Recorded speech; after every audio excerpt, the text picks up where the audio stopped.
The alien market was loud, dirty, and full of strange smells. Creatures from all over the galaxy shouted prices and argued over old machines. Rare animals and slaves dot in the darkest corner of the market.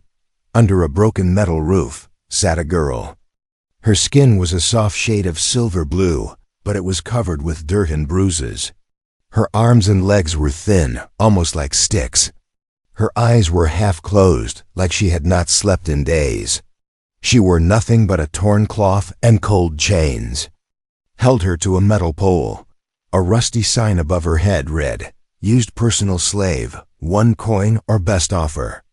Some traders laughed when they saw her. "She's broken," one said.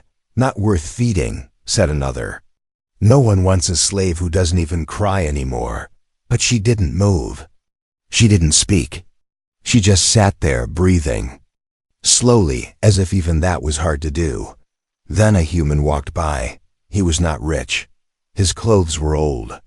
His boots had holes. He carried a small bag and had only 1 coin in his pocket. His name was Mark, a soldier who had just returned from a war on a nearby planet. He had nothing left, no family, no ship, no job. Just a single coin and a tired heart. As Mark passed the girl in chains, he stopped. He saw the bruises. He saw the dirt. But most of all, he saw her eyes. Eyes that once held light, but were now empty. "Who is she?" he asked the trader. The fat alien trader laughed. "A broken toy. Personal slave, used too many times, worthless now. I'll give her for a single coin if you really want trash." Mark didn't answer. He knelt down in front of the girl. She didn't look at him. She didn't flinch. She didn't speak. He gently touched the chain on her ankle. "Does it hurt?"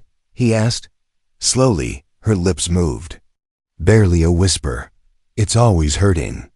That one sentence made his chest heavy. Mark stood up and took out his only coin.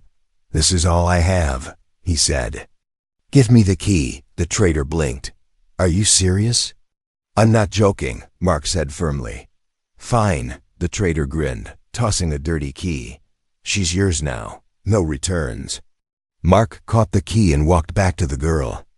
As he unlocked the chain, she looked at him for the first time. "You bought me?" she asked, her voice dry and small. "I freed you," he said softly. "But you paid for me." "I paid to break your chains. That's not the same thing." She didn't understand. She had never heard words like that before. Mark helped her stand. Her legs were weak, shaking. He took off his jacket and wrapped it around her. Everyone in the market stared. Whispers followed them as Mark walked away with the girl in his arms. Some laughed. Some shook their heads. Some looked confused. "She'd die in a day," someone said. "He's wasting his time." But Mark didn't listen. He kept walking. Outside the market, the air was cold. The sky was gray. He found an old shelter where no one lived. He set her down gently on a dusty bed and gave her water. She drank it like she hadn't tasted water in days. "Why did you save me?" she asked. Mark didn't know how to answer. Maybe it was her eyes. Maybe it was the way she didn't even cry anymore. Maybe it was because he too had nothing left to lose. "You looked like you already gave up," he said. "And I didn't want that to be the end." The girl looked away. Her hands shook. "My name?" "I don't have one," she said. Mark nodded. "Then we'll fix that later." He sat beside her, not touching her, just watching her breathe slowly, heavily, like each breath was a battle. That night, she didn't sleep much. Every sound made her flinch. She kept looking at the door, waiting for someone to come and drag her back, but no one came, and Mark never tried to touch her. Not once. He gave her space. He gave her silence. And for the first time in her life, she felt safe. Just a little asterisk. She didn't run. She didn't even try to escape. That's what surprised Mark the most. Any other slave would have bolted the moment their chains were gone. But not her. She simply sat in the corner of the old shelter, knees pulled up to her chest, staring at the wall like the chains were still there, like they had never been removed. Her name was still unknown. He had called her Lyra in his thoughts, but she hadn't accepted it, yet. Mark made a small fire with broken wood and dry cloth. He placed a bowl of warm soup in front of her. "You need to eat," he said gently. She didn't move. He placed a blanket near her. "You're cold." Still, no answer. She was like a shadow, silent, still afraid to speak. Hours passed. The fire crackled softly. Mark sat across from her, not staring, just waiting. Then finally, her voice got very quiet. "Why?" He looked up. "Why what? Why haven't you used me yet?" she asked. Mark's heart froze. He understood now what kind of life she came from. What kind of personal slave she had been. "I'm not like them," he said softly. She looked at him for the first time. "But you paid. I paid to free you, not to own you. You're not going to touch me?" "No, never, not. Unless you want me to." That answer made her eyes widen, and then she laughed. But it wasn't a happy laugh. It was a bitter, broken sound, like something twisted inside her. "There's no such thing as freedom," she said. "You just traded one cage for another." Mark didn't argue. He just placed the soup closer to her and said, "Eat if you're hungry. Sleep if you're tired. You're not my slave." She didn't touch the food that night. But before sunrise, the bowl was empty. Morning came slowly. Rain tapped against the metal roof. Mark stood outside, letting the cold water hit his skin. Thinking. When he walked back in, she was sitting on the bed, wrapped in the blanket. Her eyes met his. "Where are you from?" she asked. "Earth," he replied. "It's far. Blue skies. Big oceans, warm sun. Why did you leave it?" He smiled sadly. "I was a soldier, sent to fight a war that wasn't mine. And now? Now I'm just a man with no home. And one coin less." For the first time, her lips twitched, almost a smile. "Almost. I don't know what to do now," she said, voice shaking. "You don't have to do anything," Mark said. "You can stay, rest, heal, or leave when you're ready." She looked at her hands. I've never made a choice before." "That's your first one then. No rush." That night, something strange happened. She walked to the fire and sat next to him, not close, but not far either. "I had a name once," she whispered. Mark didn't move. "What was it?" "I don't remember. They took it from me." "Then I'll call you something new, something beautiful." She was silent. "Lyra," he said. "It means light in one of Earth's old languages." "Lyra," she repeated it softly. Then again, "Lyra." She smiled. Not a full smile, just a small one, but it was the first real thing she'd felt in years. Later that night, when Mark turned to sleep on the floor, Lyra stopped him. "You can sleep on the bed," she said. "It's yours," he replied. She paused.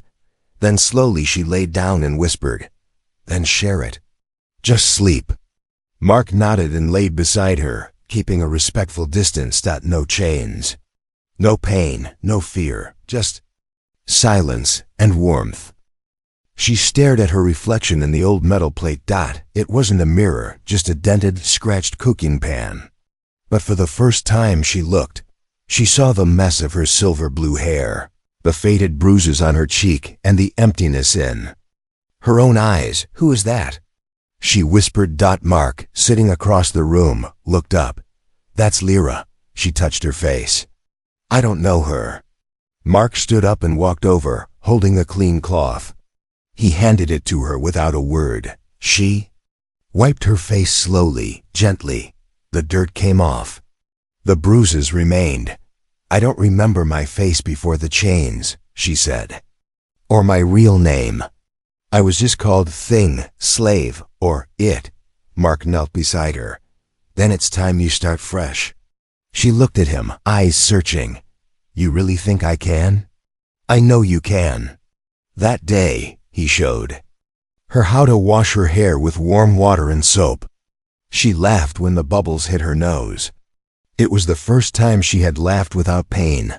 She sat on the steps of the shelter, letting the weak sun dry her hair. Mark brought out 2 metal cups with warm tea. He handed her one. She sniffed it carefully. Is it poisoned? He smiled. No, it's just mint tea. She took a sip. Her eyes widened. It's sweet. You like it? I don't know, I think so. Later that evening, Mark handed her a small cloth bundle. What is this? She asked. Clothes, he replied. They're not new, but they're clean. She unwrapped the bundle slowly. A simple dress, soft shoes, and a scarf. I don't deserve this, she said. Double quotes. Yes, you do, Mark said. You deserve more than this. She looked up. Why? Are you doing this? He didn't answer right away. Then he said, because when I was broken, someone gave me a second chance. I'm just passing it on. That night, Lyra wore the dress. It didn't fit perfectly, but it made her feel different, not like a slave, not like a thing. Mark was fixing the roof when he saw her standing in the doorway. He stopped and stared. She looked down, nervous. Does it look strange? No, he said. You look like you. She tilted her head. Who's that? He smiled. Lyra. Later, as they sat by the fire, she leaned closer to him and whispered, Tell me about Earth. He smiled. It's blue and green. The air smells clean after it rains. There are flowers called sunflowers. They turn to face the sun. She closed her eyes. That sounds nice. One day, he said, maybe I'll take you there. She opened her eyes. Will I still be Lyra? You can be whoever you want, he said. But to me, you'll always be Lyra, my light. She looked at him for a long time. No one had ever called her anything kind before. Not toy, not thing, not property. Just Lyra. That night, she whispered to herself as she fell asleep. I have a name. I have a name. And for the first time in her life, she dreamed of something better than survival. She dreamed of freedom. She dreamed of him. And she dreamed of herself not as a slave but as Lyra, the girl becoming whole again. Asterisk, she screamed. It was sudden, sharp, and full of fear. Mark dropped the pot he was holding and rushed into the shelter. He found Lyra curled in a corner, shaking and crying, clutching her hand. A sharp, red burn marked her palm. She had tried to cook for him. The small fire in the stove had flared too high. The pot had slipped. She hadn't even screamed from the pain at first. She had screamed because she thought she would be punished. Mark ran to her side and knelt down. Let me see. She pulled back, shaking harder. I'm sorry. I didn't mean to, please. I didn't do it on purpose. Her voice cracked like something old and broken. Mark didn't touch her. Instead, he gently placed a clean cloth and cool water on the ground in front of her. You're not in trouble, he said calmly. Let me help. Lyra stared at the cloth, then at him. No anger, no shouting, no raised hand, only calm and concern. She slowly reached out her burned hand. Mark gently dipped the cloth into the water and pressed it against her palm. She winced but didn't pull away. Burn cream. I have some, he said softly. It'll help. When he returned and began treating her hand, she watched him with wide, confused eyes. No one had ever touched her like this. Not with kindness, not with care. Why are you doing this? She asked again. Mark gave a soft smile. Because you matter. Something cracked inside her, a wall, a chain, a belief. And suddenly, her lips moved, her eyes sparkled, and for the first time since she was a child, she smiled. It was small, weak, shy, but it was real. Mark saw it and froze. He didn't say anything at first. He just smiled back. You have a beautiful smile, he said gently. Lyra looked down, embarrassed. It feels strange. Good strange? She nodded. Maybe. Later that night, the rain tapped on the shelter roof again. But this time it didn't feel so cold. Mark fixed the broken pot while Lyra watched from the corner, wrapped in a warm blanket. Her bandaged hand rested on her lap. She suddenly said, "I wanted to cook for you because you always do things for me. I wanted to do something back." Mark looked up and smiled. "You already did." She blinked. "What did I do?" "You smiled." Lyra laughed softly, covering her mouth. "That doesn't count." "It does to me." That night, she sat beside him by the fire, not far. Right next to him. She didn't flinch when he passed her a cup. She didn't tremble when their shoulders touched. She didn't ask, "What do you want from me?" Instead, she said, "Thank you." And Mark simply said, "You're welcome." Lyra. In the quiet of the night, with her head gently resting against his arm, she whispered, "I think I'm beginning to feel like a person again." Mark looked at her with soft eyes. "That's because you always were one." She closed her eyes. Her hands still hurt. Her past still haunted her. But in that moment, with him beside her, she was not a slave. Not a toy. Not a shadow. She was Lyra, and she had just smiled for the first time. Asterisk. The knock came just after sunrise out loud, heavy, repeating. Lyra froze. Her cup slipped from her fingers and shattered on the floor. Mark stood up at once. He had been cooking breakfast. The smell of warm bread and herbs still filled the small shelter. Lyra backed into the corner, eyes wide with terror. "They found me." Mark stepped toward the door slowly. "Stay behind me," he said. His voice was calm but firm. Another knock. This time louder. Then a deep voice barked, "Open up." "Patrol from Sector 9. We've received reports of an unregistered slave." Lyra trembled. "No, no. I can't go back." Mark turned his head toward her. "You're not going anywhere." He opened the door. 3 alien officers stood outside. Tall, armored, armed. Their leader, a thick-skinned creature with yellow eyes, stepped forward. "We're searching for an escaped personal unit. Silver blue skin. Female.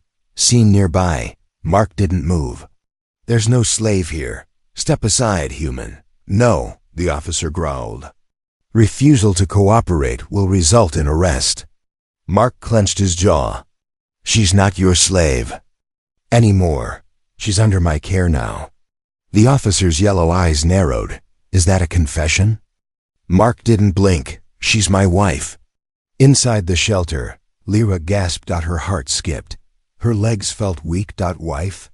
She couldn't believe it. He hadn't even asked her. Why would he say that? Outside, the officers stared. One laughed. "Your wife? Human, do you think a spoken lie will fool the system?" "She's not registered, not claimed." Mark stepped forward. "I have the paperwork, filed yesterday. She's registered now as my legal partner." He pulled a folded paper from his jacket. It was old and crumpled, but official. The officer snatched it and scanned it with a small device. A soft beep followed. The screen flashed. "Citizen Union approved. Mark T. Human plus Lyra, species code 3284. The officer's mouth twisted. "You married her to protect her." Mark stared him down. "You got a problem with that?" For a long moment, there was silence.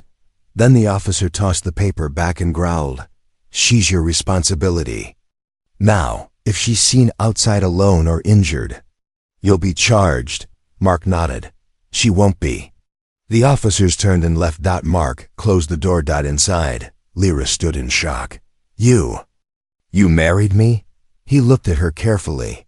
"It was the only way to stop them from taking you. You didn't even ask. I was afraid they wouldn't wait for an answer." She sat down slowly, heart pounding. "You risked your freedom. For me." Mark sat beside her. "I'd do it again." For a while, there was only silence between them. Then she said softly, "What if I don't want to be your wife?" Mark nodded. "Then we'll cancel it. I'll tear up the paper tomorrow." She looked at him. His voice was steady. He meant every word. "But what if I want to be?" She whispered. He turned to her. Her eyes were no longer filled with fear, but something new. Hope. I'm not ready to be like a real wife, she said. Not yet, but maybe someday. Mark smiled gently. That's enough for me. That night, they sat closer than before. No more pretending. No more hiding. The world had found out. But instead of running, they stood together. Not as master and slave. Not as rescuer and victim. But as man and woman, connected by a bond stronger than paper. Lyra held the marriage paper in her hand, looking at her name written beside his. For the first time in her life, her name wasn't written as a number or a tag or property. It was beside someone who chose her, and she whispered, I think I want to keep this. The paper felt heavier in her hands than it should have. Lyra stared at it again that morning, her name right next to his, not as property, not as a number, not as a unit, but as a wife. She had slept in the same room with him for weeks now. But something about reading that word made her chest feel tight, like her heart didn't know if it should run or stay. Mark came in, wiping dirt off his hands after fixing the door hinge. You're up early, he said. Lyra quickly folded the paper and tucked it under her pillow. I didn't sleep much, she replied. Bad dreams? She hesitated, then shook her head. No, not a dream. Just a question. He tilted his head. What kind? She didn't answer right away. Then softly she asked, what does it mean to be a wife? To you? Mark sat down beside her, careful not to get too close. It means I protect you, he said. I respect you. I wait for you. I never take anything you're not ready to give. Lyra stared at the wall. What if I can't ever give anything? Then I'll still be here. She turned toward him. But that's not fair to you, Mark smiled. It's not about fair, it's about choice. I chose this. I chose you. Lyra's throat tightened. She looked down at her hands. They still held faint scars, reminders of what she'd been through. I'm not whole, she whispered. Not yet. You're not broken, Mark said gently. You're healing. Later that day, she tried something new. She made tea. For him, it was too bitter. She added too much leaf and forgot to sweeten it. Mark drank it all without a word and smiled. It's perfect. She gave him a suspicious look. You're lying. Maybe a little, he said with a grin. Lyra laughed a real laugh, not out of surprise or pain or defense. A soft, warm laugh that surprised even her. She started humming while sweeping the floor. She brushed her hair without being told. She stood in the sunlight and didn't flinch when a passing patrol flew overhead. Small things, but each one was a quiet victory. That night, while folding blankets, she paused and looked at him. I used to hate being touched, she said quietly. But I don't feel scared when you're close. Mark looked up from the fire. I'm glad, he said. She stepped closer. Can I try something? Of course. She reached out with both hands and gently placed them on his face. Her thumbs brushed across his cheeks, feeling warmth. Stubble life.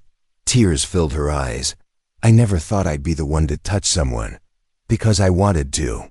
Mark placed his hands over hers, not pulling them down, just holding them. You're free to touch, free to feel, free to love if and when you choose. She nodded. I don't know if I love you yet. She said, That's okay, he whispered. But I think I could. That night, she didn't sleep in the far corner. She laid beside him on the bed, not with fear, but with calm.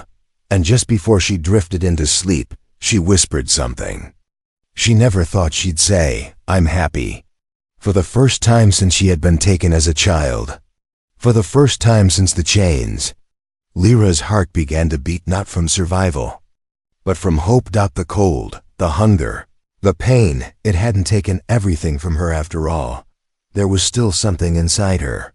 Glowing. Small. Warm. Alive. Love was waking up. Asterisk. She walked into the marketplace, wearing shoes. Not chains. Not bruises. Not silence. Her silver blue skin shined clean under the morning light. And her steps were steady, proud even as people stared. Lyra didn't lower her head. She used to walk like a shadow.